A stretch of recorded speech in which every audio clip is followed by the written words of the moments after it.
be met for them to buy it. So I think that's still in flux right now. Yeah, but their doors are shut now, right? Yeah, they're no longer producing. Wow, that's tragic. I did find it interesting that they started off the news with they were letting go of their holiday ale.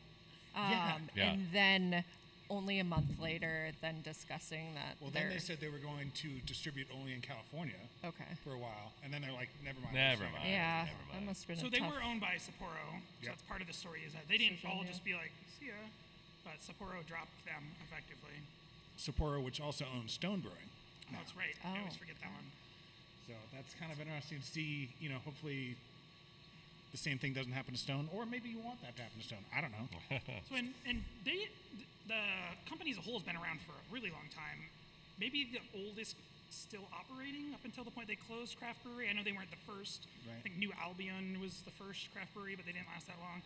And I know Fritz Maytag bought them in the 60s and kind of saved them once. And the guy associated with the refrigerators, that Maytag. He's like the heir apparent to... Something like that. Yeah, something like that. Yeah, so in the Steam Beer, if you're not familiar, it's also known as California Common because they had a trademark or something, so no one else could call their beer Steam Beer, but they defined that style of beer. And it was either a warm fermented lager or cold fermented ale, otherwise, kind of like a lighter, more sessionable amber ale in a way. And the only reason it was warm fermented is because it's such an old beer that it predated commercial refrigeration. Which is kind of fascinating. Yeah. For sure. So if you ever have the chance, the MBAA, the Master Brewers Association of the Americas, puts out a technical podcast, and they did one episode that was not technical at all. They just had Fritz Maytag tell his own story in his own words. And if you've got an hour and 20 or so to waste, it's actually a pretty fascinating lesson. I'll have to check that out. Yeah. What else? Oh, Patrick has stuff. Patrick has one. Okay.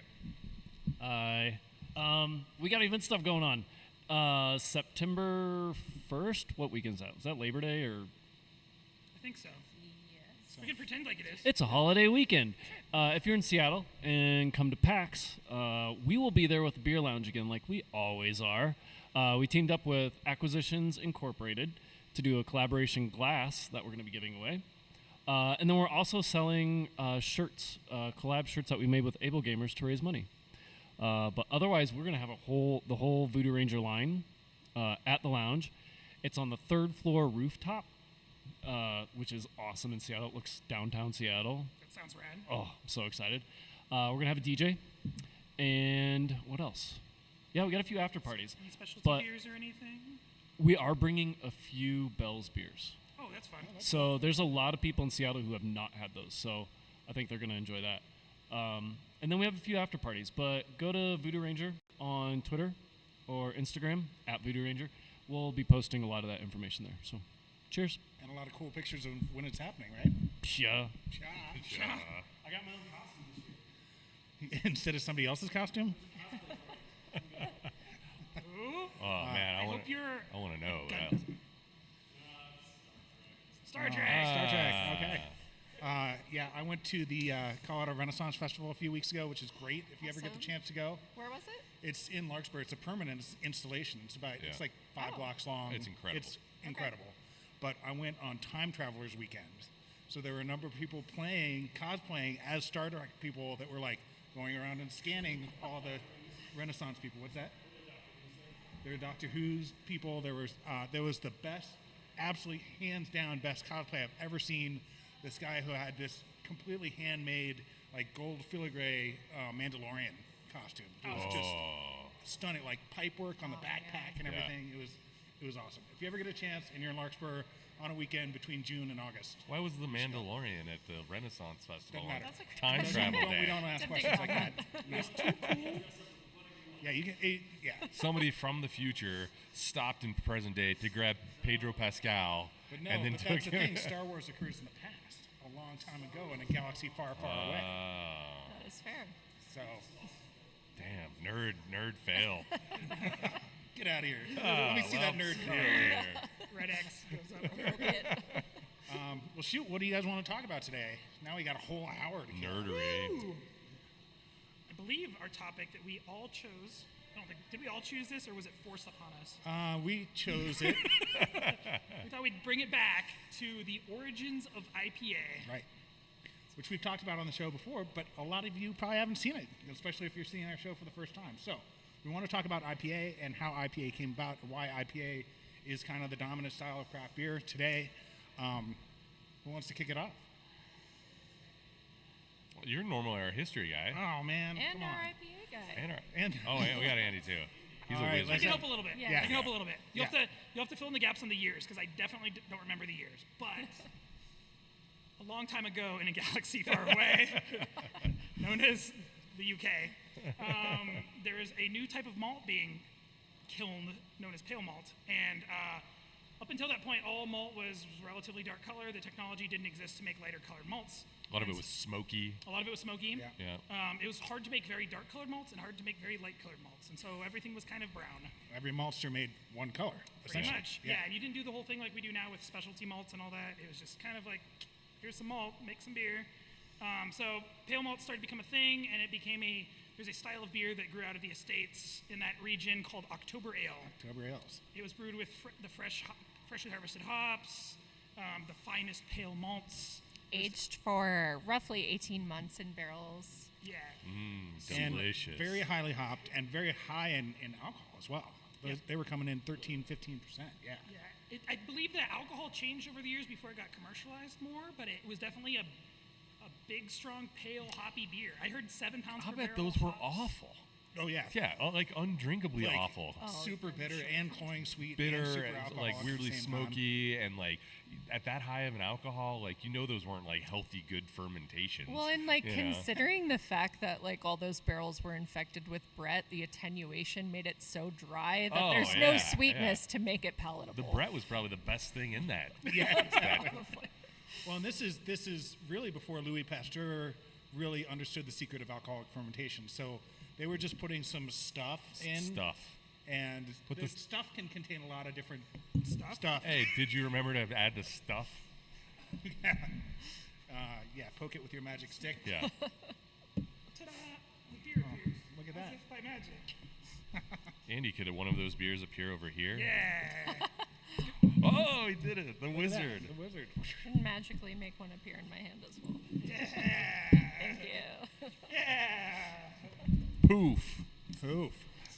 Well, as we all know now, the Brits had a pretty significant investment in India, right? They had a lot of people over there, a lot of troops over there. Mainly, it started for spice trade, but then turned into a lot of other types of trade. Yep, East India Trading Company. Yeah. Yeah, and there was a few Famous from the Pirates of the Caribbean, I believe. That's where That's they. definitely what put That's them where on they the map. came from. That's West Yeah. Indies. That's West Indies. Yeah. Oh, damn it. So, oh my. The alarm is, the buzzer's going I can off. try that. Hold on. Air That's compressor. the bullshit detector. You've been called out. But there was a lot of different beers being shipped to India. The biggest myth that people like to repeat, so much that it's become a meme, is that like the IPA was developed to be shipped to India, and that is not true. There were lots of beers being shipped to India, but the preference seemed to be towards the beer that became known as IPA, which it was not called originally. I was reading earlier that the name was actually coined by someone in Australia. Australia, Right. yeah, I've heard that. But they were brewing a pale beer based on the October beer that was highly hopped, that had been barrel aged for 18 months. They And actually, this is with no refrigeration, too. no so refrigeration. Yeah, Freshness is going to be a problem. their barrel aging was done in barrel yards outside. Barrel aging outside, Big sun hitting your barrels. stacks. No. With like rats and stuff living in there. Extra flavor. So they learned pretty quickly if you put even somewhat active beer onto a ship and the ocean's rocking the ship, that the casks will explode. That's problematic when you're on a ship. And so they would actually degas, or they would open all the barrels, allow most of the CO2 to come out, and then rebung them before loading them on the ship. And they would still arrive in India sparkling and with a defined character, or whatever the books say, an old-timey fine character. I don't know what that means. didn't like we talked about. It doesn't sound very fine when you think about trying to recreate this beer in a classic. And by old timey, are they just saying like trans 2? It's just papery and It's just musty. papery and Brett. But And okay. isovaleric. I know that the IPA thing has been largely debunked. But I think that there could still be something to it, right? Now, if all these beers were going to India and a bunch of them were even worse than that, then like maybe that's why that style became famous for India and then actually got named in Australia. And the reasons why it would be better is it's high in alcohol, it's got Brettanomyces that's making so there's no residual sugar, and it's got a ton of alpha acids. It's like killing a bunch of the bacteria that could be growing in there. All three of those things are definitely true. Yeah. So I know that this beer sounds absolutely heinous, but it's not as bad as a beer that is like lower in alcohol, that is infected with like ropey pediococcus and like diacetylate, literally poisonous things. Well, in previous, the most popular beer style in England was porters. Porter is a big right? deal. A porter's not going to make that journey well, right? So Yeah. that's, I mean, and then they got all these people in India hooked on this beer, who then came back over to the UK. Yeah. And that's what they wanted. They Yeah. wanted more of that cool, So- bitter draft. So maybe it wasn't designed for that purpose, but functionally its natural attributes did shine in that environment. So I'm not on board with the total debunking. No, that's my take on the history Yeah. too. I think is that it shined well because it was the right style and the right time for those conditions. Which, I mean, that's just serendipitous. That's how Yeah. a lot of things came about, right? I always tell this because I think it's funny. It's like they were designed specifically to make the long journey from Indiana down. People are like, what? The Indiana Pale Ale. Well, no, but you think about like whiskeys and like a lot of modern spirits, like with the barrel character in them, like I don't think they started putting them in barrels to make the flavor better. I think that's because that's what you stored things in. Yeah, if it's a liquid and you don't want it leaking all over the floor, Yeah. you got to store it in a barrel Yeah. Yeah. or evaporating. Well, they really lucked out too with their sulfate content in the water at like Burton-on-Trent for pale ales and That's a good IPAs. Later on, when that became popularized, sulfates tend to accentuate bitterness, and that was the natural profile of their water at the time. So, happy accident, but it's something that we still utilize in brewing today. I just heard something I stink. know it said, "I'm sorry." Well, and that is actually because one of the original pale ale breweries is the Bass Brewery in Burton-on-Trent, and I don't know if people use this term anymore, but you used to call it Burtonizing your water. Yeah. To Add high amounts of gypsum to get that sulfate Yeah. in there. So to back up for new people, I think Lindsay, you kind of mostly talked about it, but like water, especially before like a lot of modern water treatment, was very different in very different places in the world and had different like ions in it that contribute different things. So the sulfur in Burton is one thing that like accentuates that crispness. The antithetical one on that is like the water in Pilsen, which is like very soft chloride heavy water. So like those are things, and we think about that when we're making beer. Now we control all that as modern brewers with like using salts and like cleaning our water and all the stuff like that. But back then it was just like whatever came out of the well is what you got. And speaking about water, one of the best things about brewing in Fort Collins is that our water is pretty much a blank canvas for all of that. We don't have to do any pre-treatment of our water because it has very low mineral concentration of sulfates and chlorides and other things. It's got a relatively low amount of hardness besides those, and so it's pretty much a blank slate. If anything, it's hard for us to maybe brew some very dark beers because there's not a ton It of was hop snow on Tuesday. Like of course it doesn't have anything in it. Yeah, exactly. well, when I was in brewing school, they actually used the city of Fort Collins water treatment plant as like an example of a good water treatment area for brewing water. And it's no accident that there's a giant Anheuser-Busch brewery here, and that all the craft breweries around here. That makes a lot of sense. And it's not real Rocky Mountain spring water, but we're first users of it. Yeah. And water's just a technical issue, right? You can add more equipment to clean it back up and then Burtonize it or add calcium chloride or whatever. But since we have our brewery here, and one of the reasons why we selected Asheville, North Carolina, was for the cleanliness of their watershed. They're also first users of that water. And so they have the same thing. They don't have to clean it up at all. It's just ready to be used for good beer. Yeah. And the water. Do you have an interesting fact about water in Asheville and wasabi or something like that? Oh yeah, well no, it's because the water's very clean. Very big digression. It's one of the few places on Earth where wasabi can grow naturally. Yeah. Because it's got to be cool, like cold, like in the 30s a lot, but never freeze, and it has to have an ample supply of very clean water. So Yeah. Asheville, North Carolina is a big wasabi producing region. Because I would love to try real wasabi Yeah. because everything we get is just Right. horseradish. But it's green horseradish. Yeah, green horseradish. Another interesting tidbit of water chemistry. I love water chemistry. It's one of my favorite Really? topics in I brewing. had no idea. We're not now. Well, we're we're not doing- reintroducing people. We're not doing IPA history. We're doing water now, motherfuckers. And Lindsay touched on a big part of it was that the sulfates from gypsum and whatever else accentuate bitterness in beer. And chlorides we talked about kind of accentuate the sweetness and maltiness, or if we didn't, that was implied. But the thing is that chemical reaction actually takes place in your mouth. It's not what you do to the beer, it's how your mouth perceives sweetness. And so one random anecdote about that is a friend had a New England style IPA, and it was a little bit harsh and a little bit, and I was like, and he homebrewed it, and so we crushed up just a couple pellets of calcium chloride into our glasses, Oh, and you shoot. could In taste the the difference. glass, wow. You could taste the difference on the next Right sip. So yeah, I think there's some truth to the kind of the old dude putting the salt shaker. You're adding chloride. Right? It's gonna round Oh, it Very out. there's important in chloride. hazes, for sure. This beer has salt in it. And you can like definitely like it expresses like very differently. It's not exactly salty, but it like you can get the chlorides out of it for yeah. sure. And when you put chloride ions in beer, whether it's sodium chloride or calcium chloride, which we use both of, it actually gives it a natural, like more full flavor in your mouth, and that's Yeah, perceived exactly. body. We also have to be careful with chloride because it can damage stainless steel.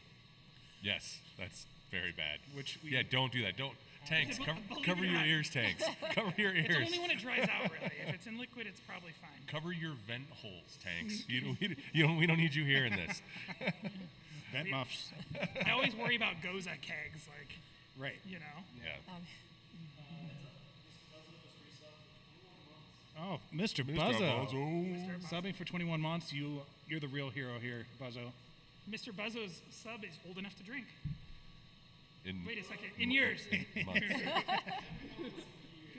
I think I was close. Mr. Buzzo is dope though. He's one of the best. So, what was the first IPA you ever had? Oh dang. Oh, I know the first IPA I ever liked. Okay.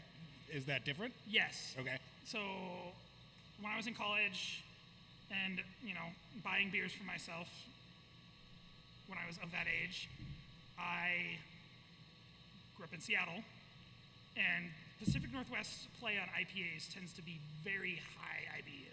Like, West Coast IPAs are a thing, but like Pacific Northwest IPAs are a whole nother thing, especially then when it was the height of the IBU wars. Yep. The And it was Alpha not Wars. uncommon to see like 6% 90 IBU IPAs. And if you know, so caveat why, Yeah, why let's these people make explain horrible faces. what that means. IBUs are generally a measurement of bitterness in beer. They're called International Bitterness Yeah, Unit. and That's what it's- yeah. and most small breweries don't have the tech to actually measure it, but you kind of wing it. There's a formula. You called calculate TIL. it, yeah. And my rule that I try to tell people is a standard IPA balance is like a 1-to-1 of alcohol and IBUs. It's just a cheater method to figure it out. But if you have a 6% IPA that's 60 IBU, you'll have a similar balance to like a 9% IBA with 90 IBU, right? So when your IBUs start to creep above the percent of alcohol, it's going to start becoming bracingly bitter, offensively bitter. And Refreshingly bitter. Yeah, I don't remember the first IPA I had. I know Red Hook Longhammer was in that discussion. Widmer, I think, had one. It's hard. Maybe like Torpedo, Yeah. Sierra Oh, yeah. Nevada. Definitely Torpedo's hard- relatively recent, though, isn't it? Shoot, maybe it is. At least just Sierra Well, Nevada Pale Ale. But and so I think you talk about Pacific Northwest. So, but like in my mind, American IPAs were from the Northeast and not New England style. Right. There was a style before New England style in the Northeast. So I think of like Harpoon, and that was the first IPA I ever remember having was like right on. Harpoon. The first IPA I liked, though, was Stone Ruination, which Oh. was 10% 100 IBU, but it balanced because of that. And Yeah. I liked the hop character. You're a right. lot. Stone really was like early on. They were big. well, that's why San Diego's such a big IPA Yeah. town. Yeah, I Like, guess I they- kinda- that's they a got great IPA point. in people's IPA holes before anybody IPA else. holes. And then, yeah, as far as West Coast go, Love like their drink I really prices. liked You're an IPA hole. early on. I really liked Firestone Walker, and locally Comrade. Comrade makes an IPA called Yeah. Superpower. It's fantastic. oh god, Comrade I love Superpower. Comrade. Jesus. Yeah. Yeah. So Everything they make. So in America, you know, America. but I think in a contemporary craft setting, you know, I think we can say that like IPAs first came up in the Northeast, like Harpoon probably being the big one there, and these were very British styles at this Yeah. point. You know, Very much more malt-forward. malt forward, exactly. Kind of like not the contemporary American hopping that we think of now, like being like very fruity and tropical and stuff like that. These were much more traditional hop Fuggles aromas. and East Kent Yes, Glades and stuff exactly. like Like woody kind of, you know, Oh, danker oh, notes. oh. Oh, we have Patrick a has a question. Yeah. Okay. First one is to round the table with first IPA, favorite IPA. Oh, okay. So the question is, what is the first IPA you ever had, and what is your favorite IPA? So I kind of touched on first, but it was some brew pub in the Northwest that I don't remember. And let's say Longhammer by Red Hook. And favorite IPA? I'd have to say like East Coast, West Coast, because like to me the current hazy IPAs, Wildberg's Juicy Bits for a hazy is really hard to beat. It's really Pretty good. damn good. And then for more West Coast or new school West Coast or whatever, Comrade Superpower I mentioned is Superpower's great. so good. Yeah. Comrade Superpower is fantastic. What do you say, Lindsay? Well, I can't recall my first IPA. I didn't really drink anything other than dark beer and lagers initially, but Because you're dope. yeah, right? Good taste. No, but my favorite would definitely be Comrade Superpower Alpine Duet. I like things that they still have that, bitterness of a West Coast, but they're more attenuated. They have more of a kind of fruity smell that more than the traditional just pine and resin and grapefruit. Yeah, I think those two are killer. Like I said before, Harpoon out of Boston was my first IPA, and I did not like IPAs for a long time. Like I was not an IPA drinker. I didn't really start liking IPAs until we got to the first version of Ranger, before Voodoo Ranger, and that was when IPAs really started growing on me here. But now, but actually to complete that, the IPA I drink the most right now is our base IPA. Yeah. I think our base IPA is actually fucking fantastic right now. That's like my go-to shift. Yeah, and I don't want to like overplug New Belgium shit on this, although it is a New Belgium thing. But like, no, that's it. I think Odell right around the corner. Their IPA is pretty fucking solid. So if I'm out at a bar, it's not uncommon to see one of those in my hand. For sure. I see Two Hearted around town too. I Two Hearted, yeah. like that beer quite a bit. Yeah, It's Two- kind of old school, more old school maybe. Yeah. It's got a little more of that caramel malt thing going on. Big But old it's not enough to Centennial, be like yeah. sweet and cloying. I mean, to me, that defines the Midwest IPA. You know, if Harpoon is the East Coast IPA, then Two Hearted is definitely the Midwest IPA. Yeah, especially upper Midwest. Especially upper Midwest. Yeah. When I first got into beer, I was living in Boulder, and there was this guy that everybody kind of knew. Oh, the guy in Boulder? Yeah, I Guy in remember him. Boulder. Yeah. His name's Yeah. Gordon Knight, and Oscar Blues actually made a beer named after him called Gnight. Oh yeah, it yeah, was yeah. called Love Gordon. that beer. That's the Imperial Red, right? Yeah. It was And called I don't Gordon originally, right? And they got sued by Yes. Gordon Biersch. Yeah. Yep. That's correct. Yeah. But this guy, he was a Vietnam vet, helicopter pilot. He was like 5 foot nothing, right? And he was just this serial brewery opener. Like he opened a brewery up in Netherlands, and he opened up a brewery in Boulder called the Pearl Street Brewery, which lasted like a year and a half, maybe. And he 17 minutes. Started Twisted Pine, which is still around. Uh-huh. Oh yeah. But he'd always start a brewery and then miss flying helicopters so much they'd go back to flying helicopters, and especially during fire season because he was a firefighter helicopter pilot. So the Pearl Street Brewery made a beer called, I think it was just called IPA, and that was my first IPA. This is probably 94 or so, and I was working for Boulder Beer at the time, and I shared some with some coworkers, and my brewmaster at the time he's like, oh, I've had that. That is painfully overhopped. Oh, it's delicious. And this guy, I don't know if you've watched that show, The Bear, but he's like the cousin on The Cousin? Bear. Yeah. He looked like that, talked like that. It was that annoying. Oh, I could. Now I'm seeing it in Cousin's voice, cousin Richie, right? Yeah, yeah. So, what do you think the dry hopping rate was on that, or was it even dry hopped, or like compared to today, like hop rates? I don't Just even, I wouldn't guesstimate. even venture to guess. At the It's time, half it of seemed half? mind-blowingly. But it's half of what we do now, you think, or like Probably. probably less even, Yeah, right? yeah. What's our rate for regular IPA? Like, So we go between. Wow, and so we're everything grams per hectoliter, which is terrible. But 350 to 500. I think I mathed it out that 500 is around a pound and a half per barrel. Yeah. Which in modern IPAs is actually fairly low. I would say that the pendulum is kind of swinging back, though. That like people are realizing that you're just wasting hops when you go higher and higher Well, and it's- higher. Right, and I've it done makes 4 all that- pounds per barrel for one beer, and Oh, it was shit. like, no. Well, It's yeah. used for marketing. This I've is seen not- people say 7, 10, 12 pounds per barrel, and it's like, Yeah, and it's wasteful, and it makes it expensive for not that much better. Oh, we have a question? Patrick, we have a question. Okay, let's hear it. Sorry. Ooh, we've got an expert. We've got our expert here.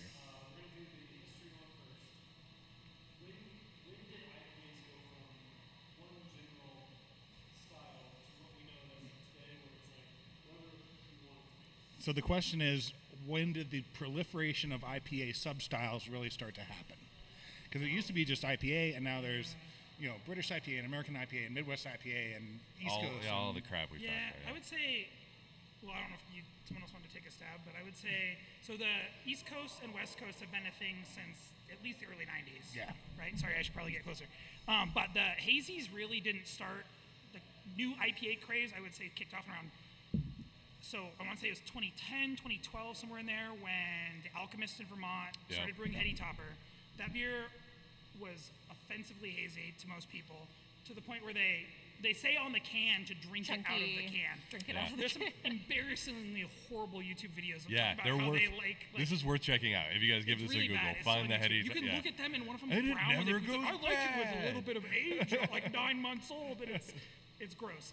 Yeah, I mean, they have like a half-inch of cottage cheese in the bottom of the can. Like, it's Yeah. gross. I mean, Heady Topper is delicious. It's so. good, and I've had good and bad ones, over the years. But it told you to drink it out of the can because they say it's better. But in reality, like They don't want you looking everyone at it. knows They don't want want you you to to see look at it. it. Yeah. But people poured it, and people saw it, and people liked it despite what it looked like. And so they were also one of the first breweries to really push the 4-pack 16-ounce can format, which has become the de facto for hype beers and hazies and things.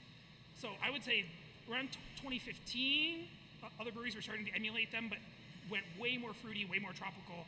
The hop character on that beer is very West Coast, Yeah. and it's fairly bitter. But breweries like Treehouse and Trillium really ran with it. You had Focal Banger. I'm more of a fan That's of a- that. Focal yeah. Banger's Yeah, great. Banger's Totally better beer, better. for sure. It's think a little more most- chill. Yeah, I think most people who like drink and enjoy beer regularly think Focal Banger's better. I think, agree. yeah. And we get them in town every once in a while. It's true, yeah, I've seen them before, yeah.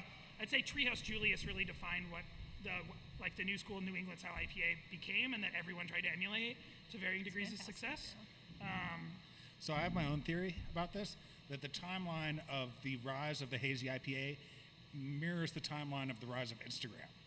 Because believe these it. were very Instagrammable beers, and that's when people started going to places like Treehouse and Trillium where you can only buy their beer across their counter and And be like, nothing I'm looks proof like it." that I was Yeah, here, you yeah. know? Yeah. And then they chase internet clout and stuff like that. So I've thought that it's more because of the Instagrammability of them than the fact that they're I think somehow better the beer. visual element of beer cannot be denied. I think that's one of the reasons why craft lagers and craft pilsners have taken so long to catch on, because especially in the early phases of American craft, like American craft was antithetical to yellow beer. Yeah. That was what defined it, was that it was not domestic. Stone's tagline was fizzy yellow beers for wimps. Yeah, exactly. And so so if you made a beer that looked clear and like yellow in the glass, like people couldn't tell that you were drinking. Yeah. It didn't matter how good it was or how amazing it was or how different it was from like contemporary domestic. Like that visual appeal in beer is huge. Yeah, to the Yeah. point where like about 5 years ago, I mean, the hazy IPA craze on Instagram, people are getting all these interesting glasses that have all these like kind of bubble points, and they pour it to the very top, and it's like 7 a kinds of competition. pseudoscience go into Yeah. those IPA glasses. Or like the crazy stunt shit, like the crazy green beers and the gelatinous beers and things. And these exist, sparkle beers. All of these things do exist. So let's hear the wood cellar question. Oh wait, do we answer the proliferation date thing? I have really? one more little Okay, bit. one more point. So around the same time, though, black IPAs or Cascadian dark ales Yeah, those are awesome. started to become a thing. White IPAs. Yep. Our accumulation was listed as one of like the original white IPAs. Yeah, that was That in 2012. Deschutes Chamber. Yep, Chainbreaker, Yep. yeah. I would argue, I have nothing to back this up, that it was because of a ton of new hop varieties being released. Also, it wasn't just Centennial and Cascade anymore. Yeah, that's got to It be around was Citra's. Citra. Yeah. Well, Amarillo. it's funny because it's it takes about 12 years for a hop variety to go from being like first in development to where it can be commercialized. And that was about 12 years after IPAs really started to be popular. Yeah. I think 12 years from the mid 90s, and now you're I think we figured it out. Oh my God. solved.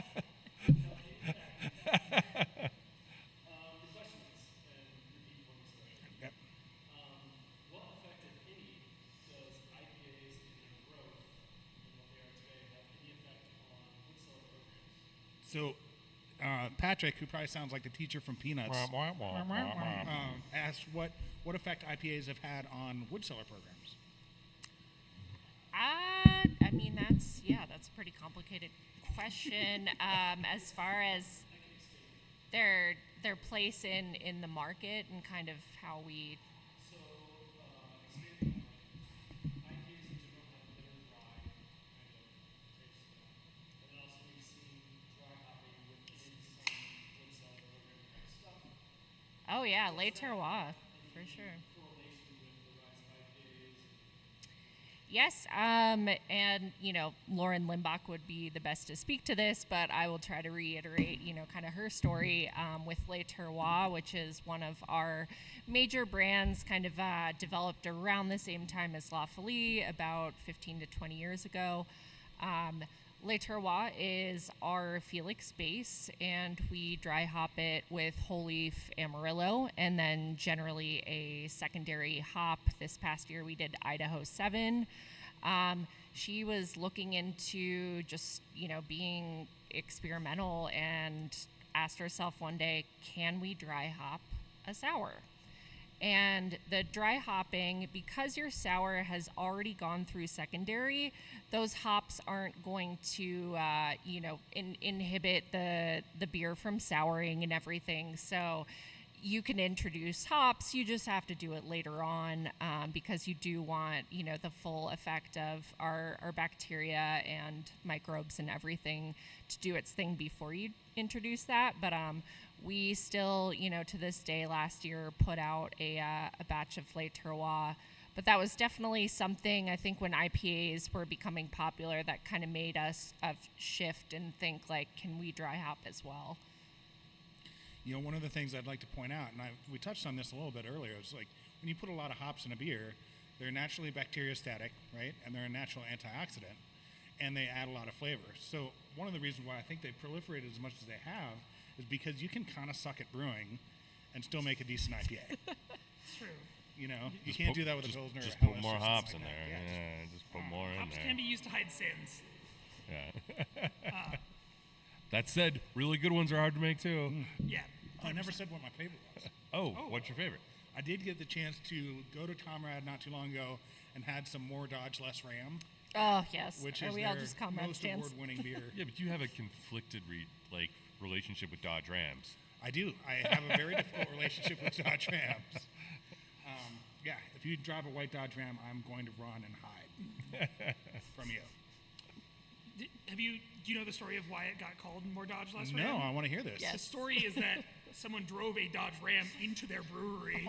Was and Maddie in there when it It happened? smashed into the That's right. tasting Yeah. room. They're like, he's basically. there. Yeah, I'm friends with their owners and brewer, and they their site it's right next to an auto shop, and their brew house specifically has the garage door, and the tasting room kind of looks a little normal. So yeah, someone they drove their car into the brew house area thinking that it was the auto shop. Oh, they didn't crash through a wall. And the door was also closed, so I don't know why Oh, you so would. they did crash through a wall. I don't know why you would pull in thinking that it's an auto shop when the They door were is closed. driving a white Dodge Ram. It you is just closed. Run into everything when you drive I like, on how, those. I like how this, many of our shows has just turned into a commercial for something else. This time it's Comrade. Comrade. Comrade I mean, Brewing. well, Dreams it's of Denver, superpower. Colorado. Come on down. Come on down. They actually have the most awards for IPA and GABF than any other brewery in the United States. I believe it. Yeah. They know what they're doing. And we get it nice and fresh. Yeah. It's always on tap at some local places too, so it's Yeah. always available. Love it. Tap and handle? Yep. Yeah. What do you got? Okay. It's Patrick's just got an a Patrick actual question. Patrick question. Is it about wasabi? Should we do a deep dive into Japanese destroyer curry restaurants? Yes. Okay. Yeah. You're on. And subject of camper guy. That's all there is. This is. Wait, Pat. What's the load number of like how many IPAs compared to other? So yeah, the question is, how many beers are entered into GABF versus how many are IPAs? I think the last count was something around 12,000 beers made in a GABF competition, and like when I judged a couple years ago, the biggest category by far was hazy IPAs, and they had 660 entries. I thought Something it like that. peaked over 1,000 at one point, but And But yeah. was that like pre-converging of like the yeah, like you're right, 'cause American they IPA? and split 'em out a little hazy? bit. Yeah, every year they split them out more. Yeah. So that probably this year it'll be the first year for cold IPAs. yeah. Oh yeah, that's Oh, a thing now. that thing. But So yeah. I guess we should back up too. GABF is the Great American Beer Festival. Yeah. It's like a competition held in Denver every year, and they give medals for different styles. And every year those styles can shift a little bit based on what's new. So yeah. Yeah, and Yeah. so right now they have about 100 styles, and each one has its own guidelines, and they even have sub-styles of a lot of those. So it's like a dog show, but dorkier. That's what it's like. And with less dogs. With less dogs I would say and fewer more dogs. dorks. Fewer. Okay. And IPA has a lot of subcategories. I know the biggest.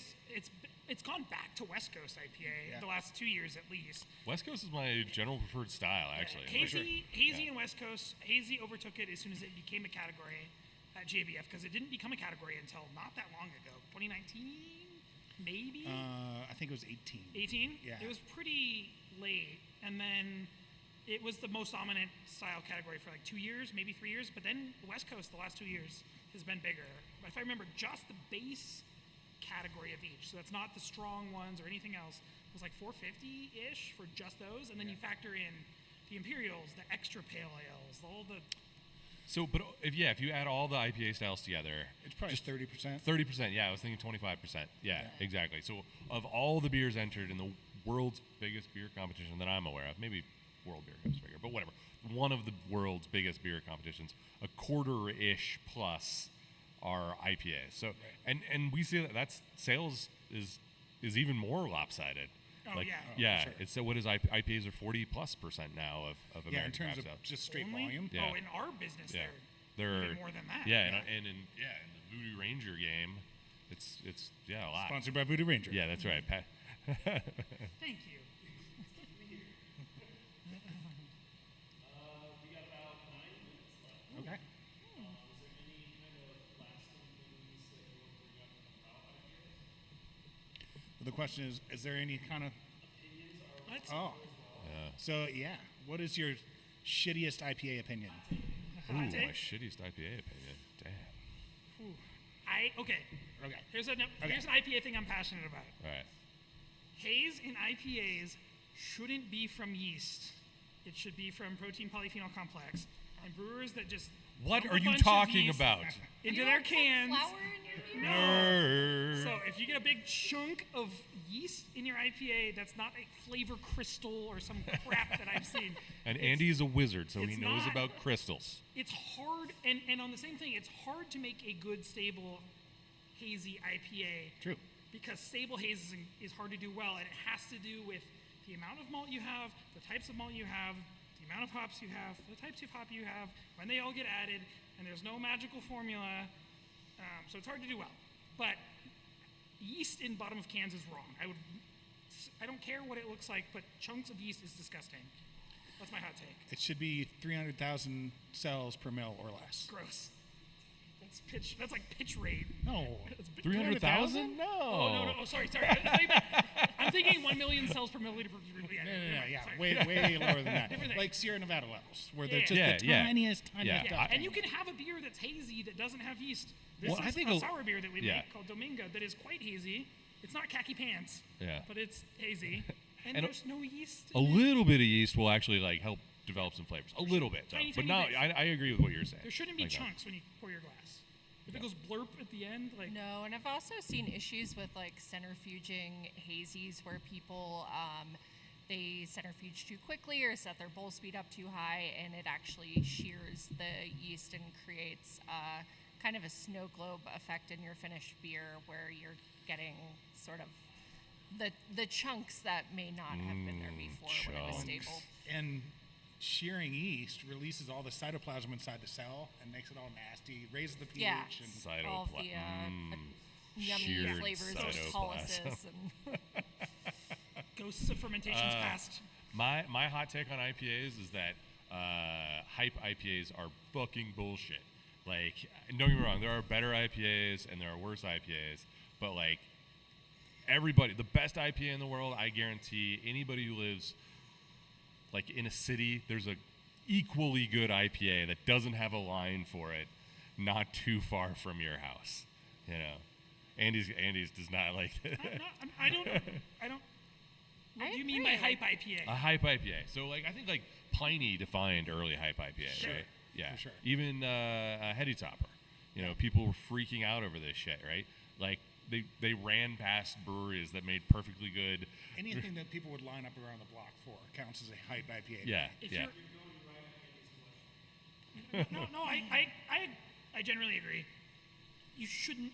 To me, a lot of hype beers, if you're aging an IPA because it's hype, you're doing it wrong. Exactly. Like- Exactly. Like, there's nothing wrong with going after the rares and finding them, but IPA should be drank generally as fresh as possible. not And at I- all. I feel like the sentiment with that is like, yes, some of the rare stuff's definitely worth it and delicious, but I agree with Cody that there's great craft beer everywhere, and even if it's a small brewery that hasn't been in publications and isn't well known, make up your own decision on how you feel about beers, and don't just kind of Yeah, listen don't follow to the line. what Don't follow the herd. everybody else says, Yeah. because you might Yeah. disagree. I do think there are hype beers, though, for the record. Yeah. A caveat. There are hype beers that are worth it. There are certain beers that are, like, legitimately that hard to make that do cellar. So, I've had Pliny at the Russian River Pub straight across there, and it's pretty amazing. yeah. Whenever I see it on I'd the wait in a shelf short town, line for that. Yeah. we have the weirdest distribution these days. I've picked up Pliny and Heady on the same day at the same beer store. Oh, wow. Without waiting in line, and had them side by side. I told myself like 10 years ago this would have been impossible. Did you put them both in your mouth at the same time? And just, like, No. mix it up. But it's one of those like they're both solid beers, and they were both defining of certain styles of IPA for their time. And I would say they've generally stood the test of time.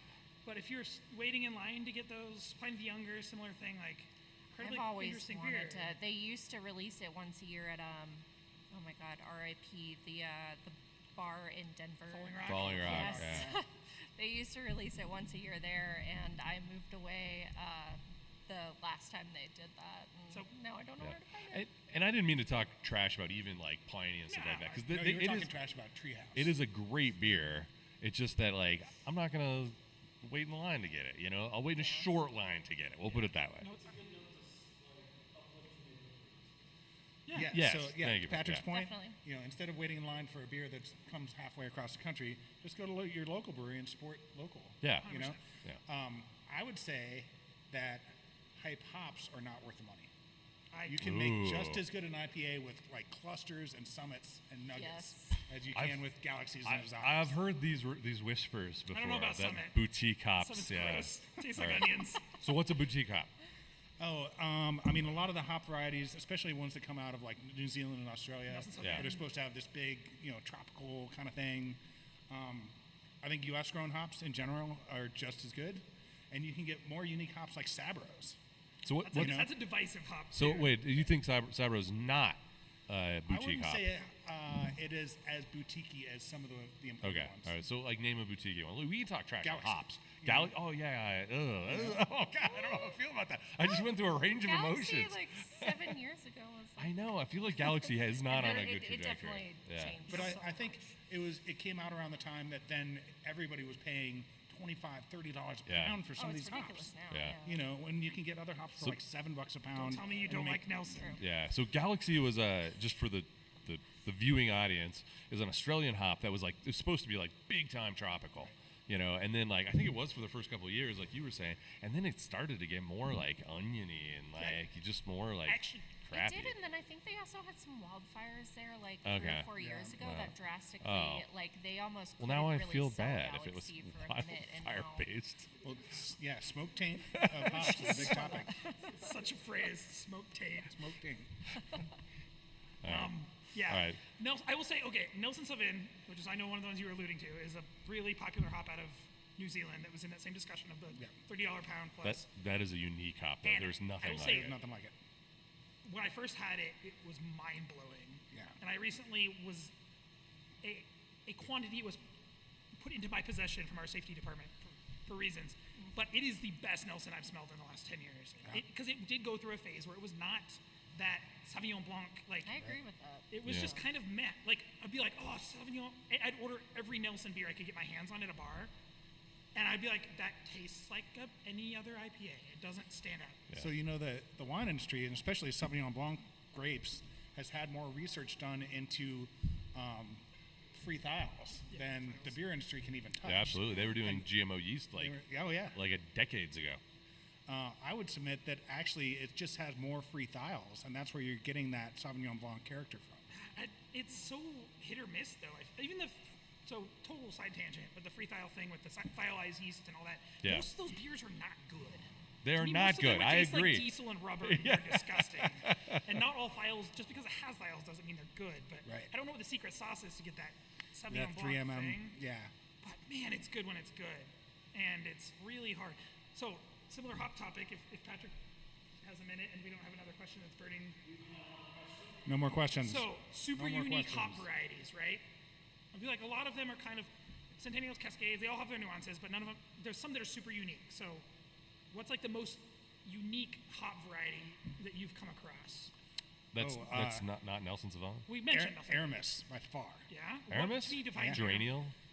It is super fresh floral, like entering a flower shop kind of aroma. Yeah, I would say Sriracha Ace. That's what I was Yeah, gonna Sriracha say. Ooh, that is a Yeah, good one. Sriracha Ace, and I really wanted to like it because it's supposed to be lemony. It's just like dill. Dill. Yeah. Dill. Yeah. So that's a Japanese variety. It is. You don't see a lot of Japanese varieties. I'm a fan of Raquel, which has kind of become more Oh, popular. yeah, totally. Very like Yeah, that's- peach ring heavy. Yeah, That's a southern I hear that. hemisphere too. We yeah. used that at a previous brewery I worked at Yeah. heavily in one of our beers. Yeah, I was gonna say Sriracha Ace just because it's so unique. But one I thought that was interesting that caught my eye. Well, Sabro, I don't really get it, but a lot of people say it smells like coconuts. Yeah. That- Blueberries and coconuts Yeah. is what a lot of This people say.